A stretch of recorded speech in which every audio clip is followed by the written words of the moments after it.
In front of me is iPad Pro 11 2025 and today I would like to show you how you can check a password in Passwords Manager.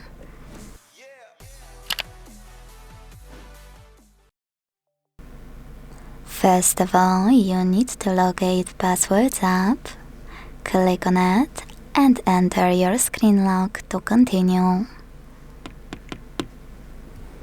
Now select All at the top left corner and look for your password here. You can scroll down, use those letters on the side, or click on the search bar at the top right corner and type in whatever you want to. Either way, when you find your password, click on it and click on your password here to make it visible. Thanks so much for watching. If you enjoyed this video, leave a like, comment and subscribe. Bye!